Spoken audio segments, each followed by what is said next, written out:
Hello and welcome to Dateline Lagos on Channels Television. I'm Ayotunde Balogun. Coming up on the program, Governor Sanwo-Olu presents 2025 budget proposal to the Lagos State House of Assembly. Deputy Governor Hamzat attends media chat on infrastructure development.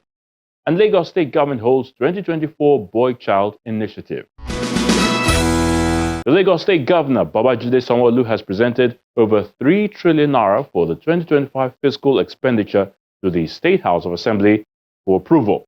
Now, Governor Sanwo-Olu says the 2025 budget speaks to the state government's vision of balancing the pressing needs of the people in the areas of health, education, and security, with the undeniable responsibility of securing the future of Lagos residents.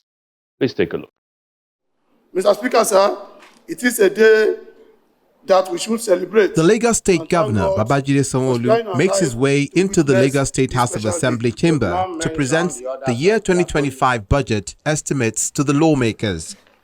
We have with us this afternoon Mr. Governor, our amiable governor, who has been doing tremendously well with us to present to the House the 2025 budget.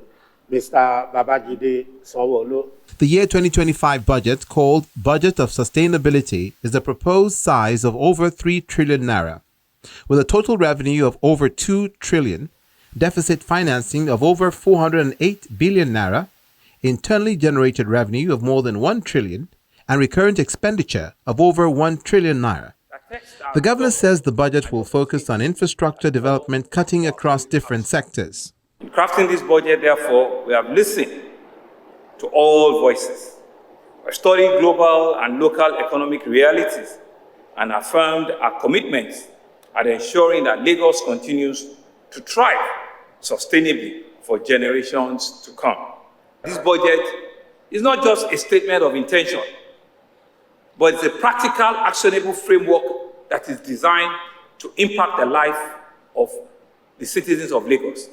From the students and the entrepreneurs in Yaba to the farmers and fishermen in Ekpe and Badagry, from the business executive and market women on Lagos Island to the factory workers in Ikorodu, this budget is all about the people of Lagos and Lagos alone. The budget of sustainability embodies the values that have always defined us as Lagosians: resilience, innovation, inclusivity, and sustainability. It speaks to our vision of balancing the pressing needs of today with the undeniable responsibility of securing the future. This budget is structured around 5 key pillars designed to ensure economic stability, environmental stewardship, and a social equity. Infrastructure sustainability is one, economic diversification is another, social inclusion and human capital development is one again, environmental sustainability, and finally, governance and institutional reforms. Mr. Speaker, continuous investment in infrastructure are the backbone of any development agenda that Greater Lagos we envision will emerge on the back of high-quality infrastructure that keeps pace with the growing population. Our focus is therefore on ensuring the durability, the functionability, and the adaptability of our fiscal assets to meet the ever-growing demands of our people. In the coming fiscal year, we will be prioritizing the maintenance, upgrading, and expansion of existing road networks, bridges, and rail systems. Work has commenced on the phase 2 of the Blue Line, which will extend from Mile 2 to Okokomaiko.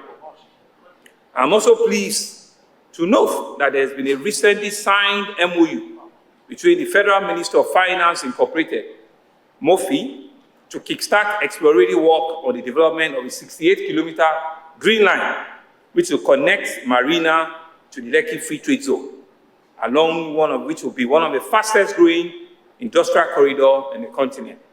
We've also, in the month of December, also exploring a signing on the Purple Line, which also should take effect from next year. He also appeals to the people to support government policies in order to fulfill the promises made to them.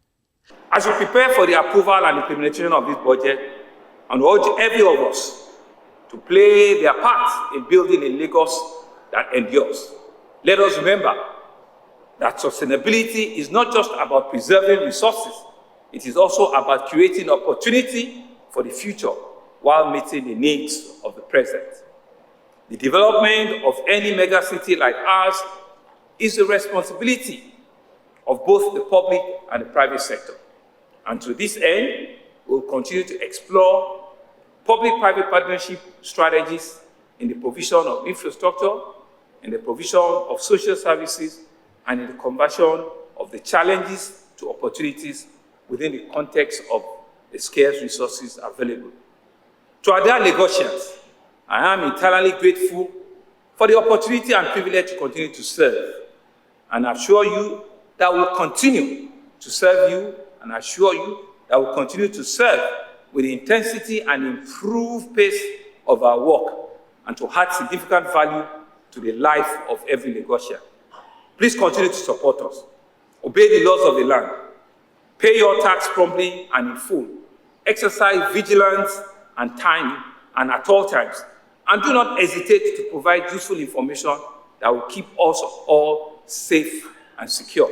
The State Assembly also gives an assurance of ensuring speedy passage of the 2025 budget proposal. We want to thank Mr. Governor for the good job he's doing constitutionally. By presenting the budget, you can rest assured that this House will also respect this constitutional right to address the budget and get back to you.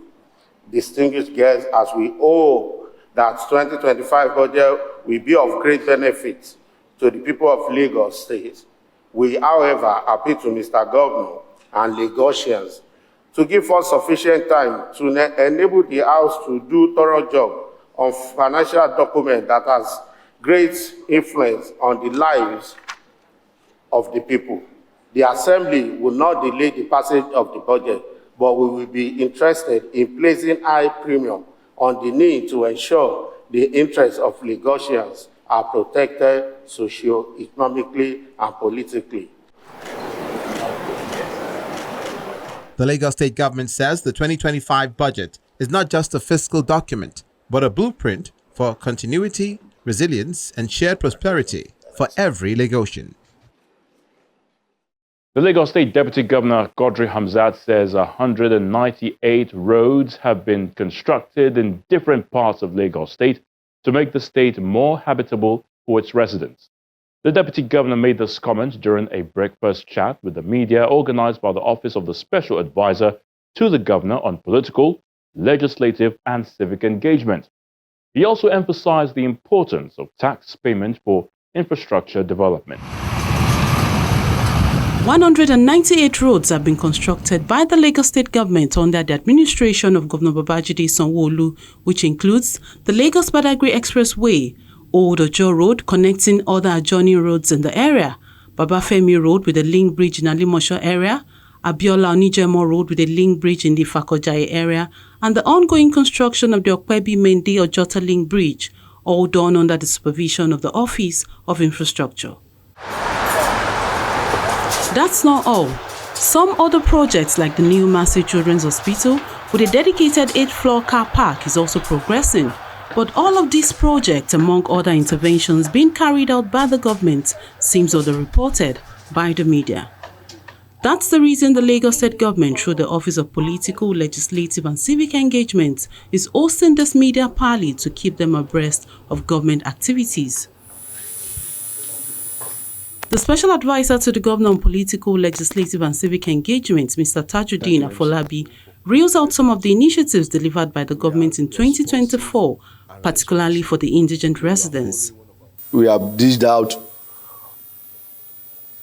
close to 2,344 checks to the vulnerable in Lagos State. This is a program that is designed to help the needy, the poor, those that find it difficult to maybe access funds to take care of their daily needs.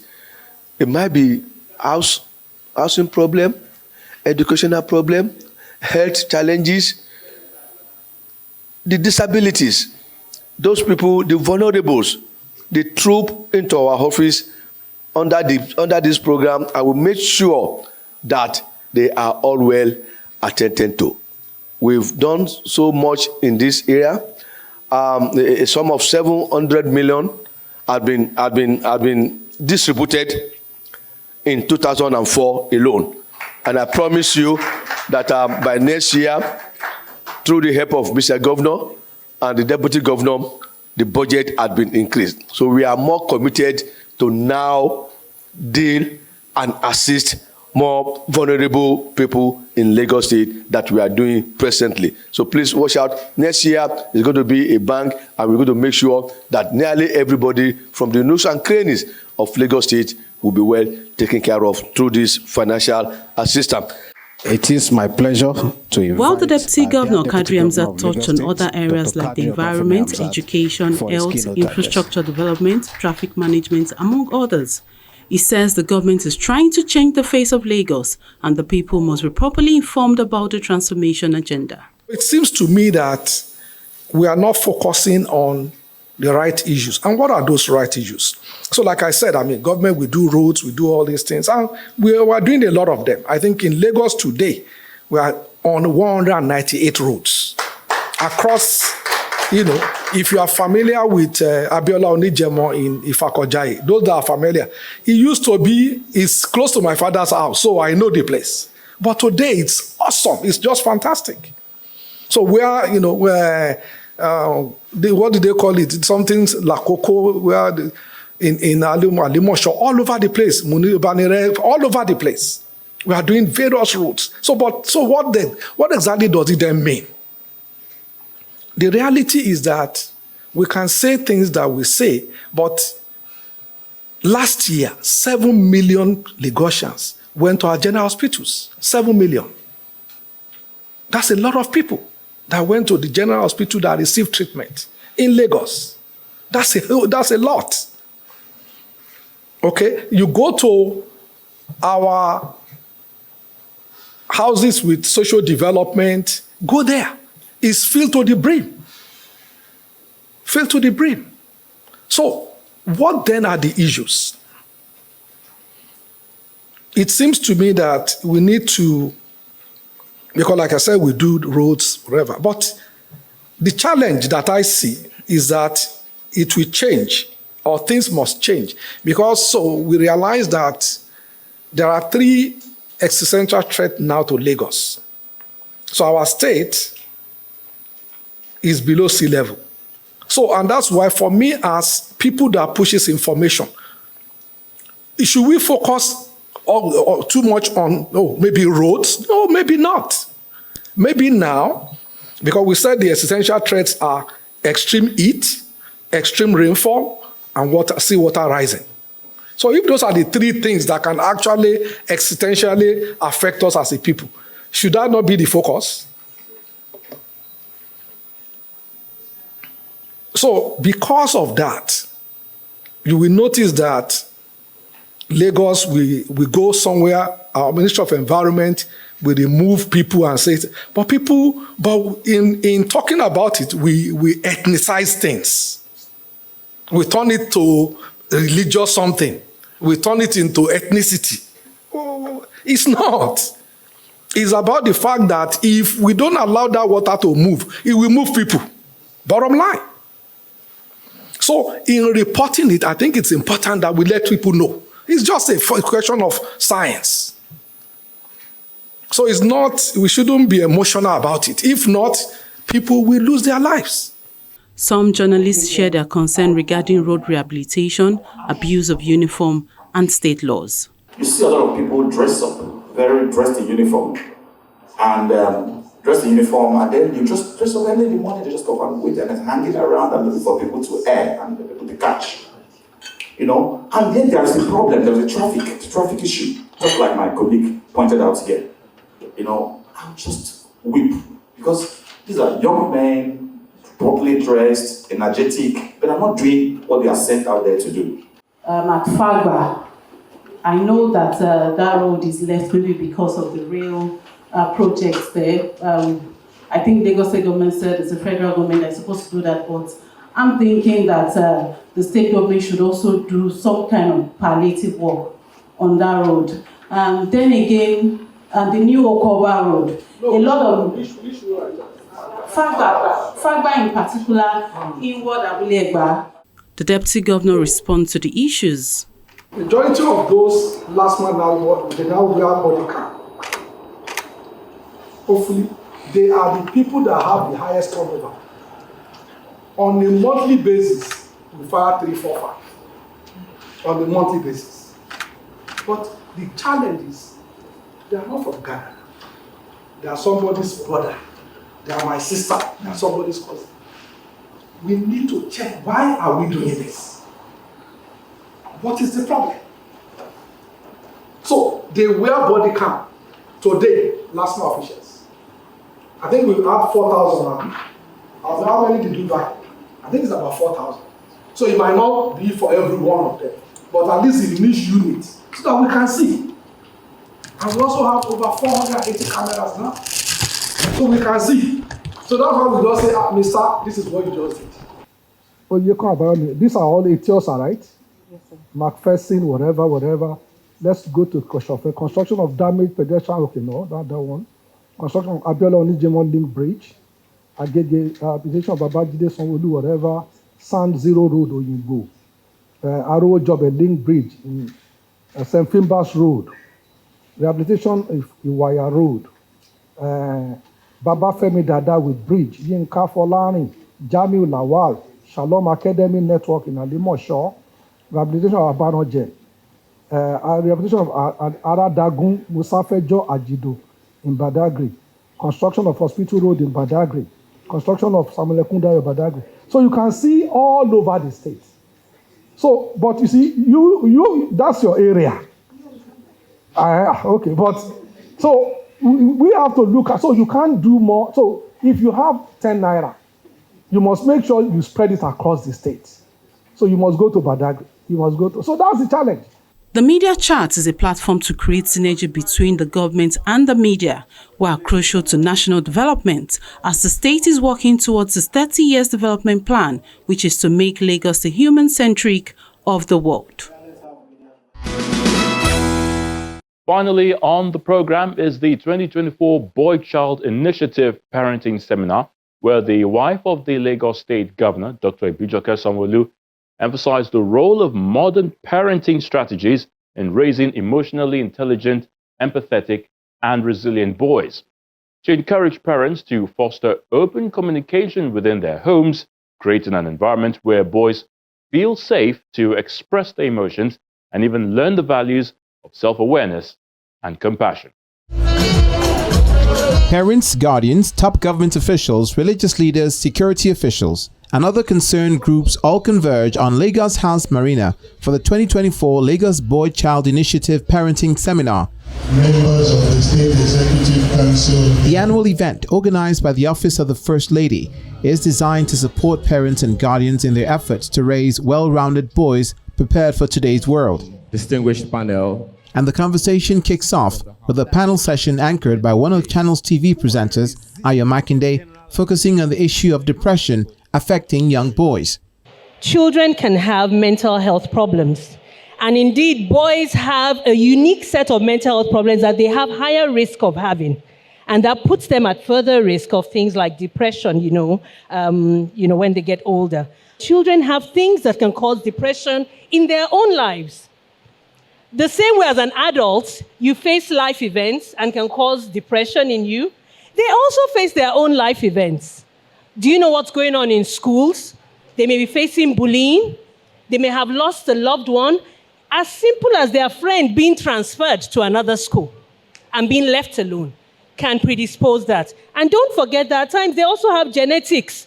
They've inherited things from their parents that may, and I know as I'm saying that some parents will say, for those that don't understand Yoruba, we don't have it in our lineage.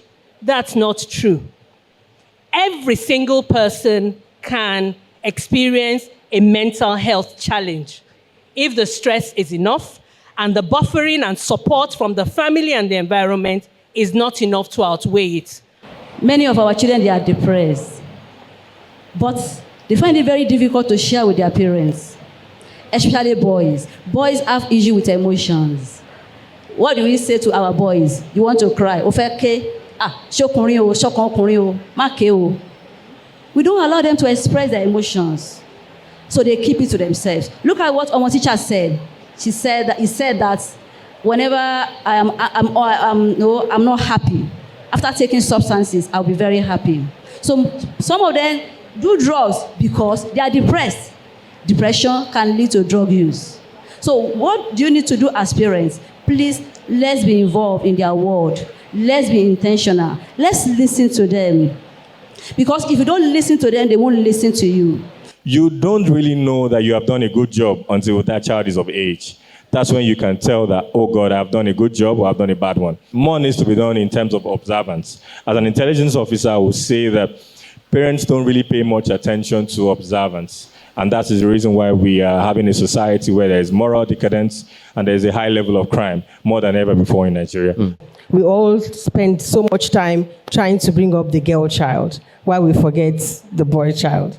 And then we lay so much emphasis on be strong, be hard, control your emotions, be a man. So from age 5, we are making a child feel like a man. So we put so much weight on them. We should allow our 5-year-olds to be children. We should allow them to cry and show emotions. There's nothing wrong with being a child. That's number one. Then I feel, for me, it's usually from the home, from the parents. Before now, everybody is interested in training any child around you. Where you see a child that's misbehaving, you will just say, no, don't do that. But all of a sudden, we only pay attention to our children. You understand? Someone said earlier that those children that you did not train will come back and haunt you afterwards. Because, of course, use is a well-trained daughter that comes in contact with a badly behaved man when they get married. We have to pay attention to both sides. In all of this, it depends on the mind of the boy child we're talking about, where you are able to present different scenarios and you see different children with different ideas and upbringing, then you know that you can change some things about yourself. UNICEF's country representative, Christian Munduate, applauds the state government for coming up with the Boy Child Initiative and says it is important to balance support for both girls and boys for them to succeed. A child is a child, whether it's a boy or a girl, it's a child. And what every child in the world has in common with any other child in the world is rights. They all have the same rights. And this is how we look at children's rights from a UNICEF perspective. We make sure that they are protected, we make sure that we promote their rights, and we make sure that they can A, survive with the right access to health and nutrition. We make sure that they can develop well with the right nutrients later on in life and develop and thrive through education, but that they're also protected. So what the First Lady is doing today is really trying to rebalance this. And this is what we support in UNICEF by making sure that we build dialogue and reflections on the gender norms. What does it mean to be a boy? What does it mean to be a girl? What is my role in society? Are these roles changing? And we engage all stakeholders around that so that we can also shape the way parents and teachers and preachers and the rest of society can play a role in that. Underscoring the need to support boys' physical, mental, emotional, and social well-being, Dr. Sanwo-Olu urges participants to help shape boys into men of integrity. The journey of parenting, as we know, is filled with both challenges and rewards. As society continues to evolve, so too must our approaches to raising boys. Today, more than ever, boys are growing up in a world that demands a new kind of strength, one that values empathy, emotional intelligence, respect for others, These qualities are essential for the balanced development of our sons, and by extension for building communities rooted in peace and understanding. While traditional expectations of strength and independence have value, they can sometimes limit the full expression of who our boys are meant to be. As parents, one of the most powerful things we can do is to create a culture of open communication. Communication, communication, communication within our homes. When we encourage our boys to share their thoughts and express their emotions, we send a message that their voices matter and that their feelings are valued. As parents, we must prioritize the holistic well-being of our sons. Raising boys today requires attention to their physical, mental, emotional, and social health. We cannot afford to overlook all these areas. Our society must be equipped to provide robust support systems through the schools, places of worship, and the community programs that strengthen our boys and prepare them to thrive in a rapidly changing world. As a government, we are committed to creating an environment where every child can reach their full potential. Initiatives such as the Boy Child Initiative, drug abuse awareness, youth empowerment programs are already in place to equip our boys with the skills they need to confidently and respectfully and responsibly face today's challenges. The Lagos State government encourages parents to foster open communication within their homes, create an environment where boys feel safe to express their emotions, and learn the value of self-awareness and compassion. So that's the program for this week. As always, thank you so much for watching. I'm Ayotunde Balogun. Remember, obey all state laws and live a healthy life. Till next time, it's bye for now.